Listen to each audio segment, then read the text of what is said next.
Voici un autre enregistrement portant sur l'optimisation du décaissement du REER avec Marathon.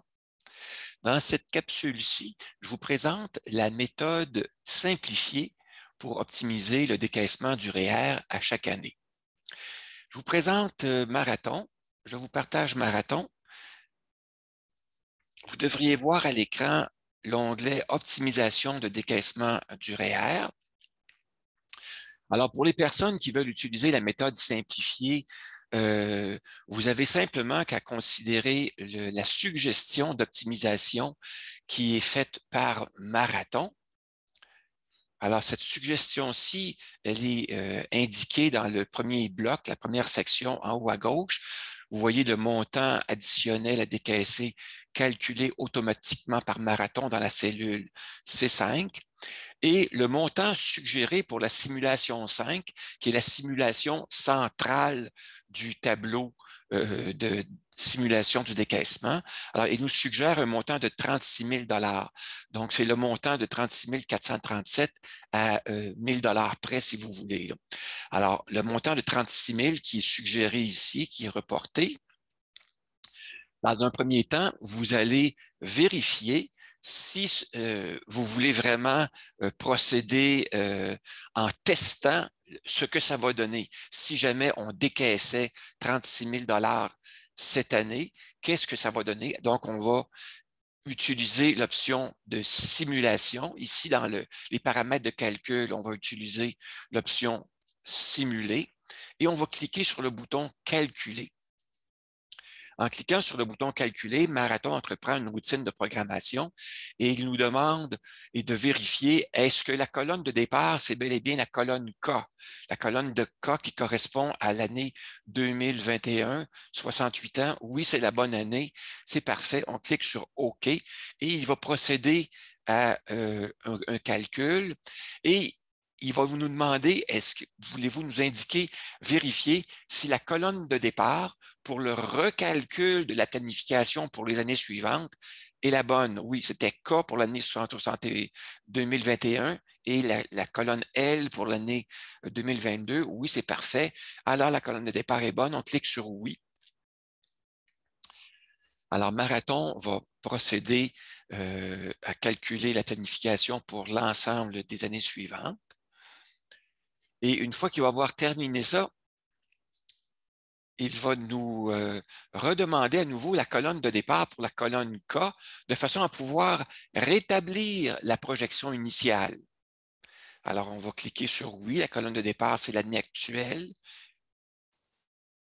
Et il recalcule l'ensemble de la planification en rétablissant la projection initiale. Lorsque ça s'est terminé, Marathon nous réaffiche le résultat et on voit que l'année est restée la même. Le montant de réduction de la PSV est moins élevé, 25 000 $. La valeur léguée n'a pas changé, la valeur léguée au décès, puisqu'il n'y a pas suffisamment de fonds pour se rendre jusqu'à l'âge prévu du décès. Mais le capital restant à l'âge de 88 ans, donc l'année précédant l'année où il n'y a plus de capital, dans la projection initiale, on avait 30 355 $ et la projection, si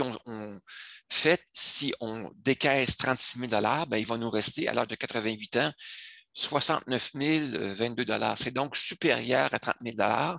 C'est pourquoi Marathon nous indique le meilleur résultat qui est constitué par la simulation ici. Donc, le résultat étant intéressant, on décide de procéder au décaissement lui-même.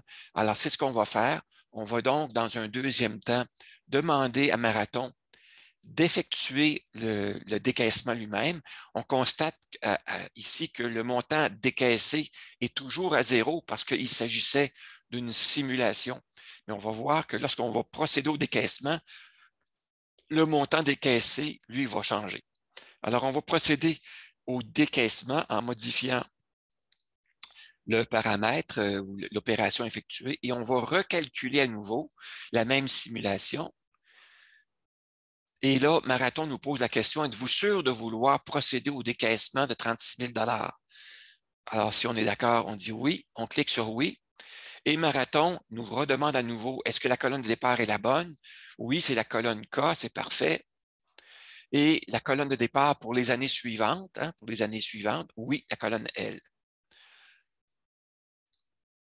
Alors, Marathon recalcule pour les années suivantes l'ensemble de la planification. Et lorsque c'est terminé, il nous affiche le résultat et il nous indique que le montant est maintenant décaissé. 36 000 $ a été décaissé. Et on peut aller le vérifier dans l'onglet décaissement, dans la section REER pour l'année des 68 ans. On voit que le montant décaissé est bel et bien 36 000 $. On voit le montant de décaissement total brut. Alors, au moment où on fera le décaissement avec notre institution financière, on pourra utiliser ce montant-là de façon à pouvoir respecter la planification du montant net qui sera inscrit dans Marathon et le montant brut qu'on demandera à notre institution financière à la ligne 47. Maintenant, le montant de 36 000 $ net qui a été inscrit ici, lui, c'est un retrait dans Marathon, mais il a été déposé dans le compte d'épargne enregistré. On voit ici le dépôt de 36 000 $.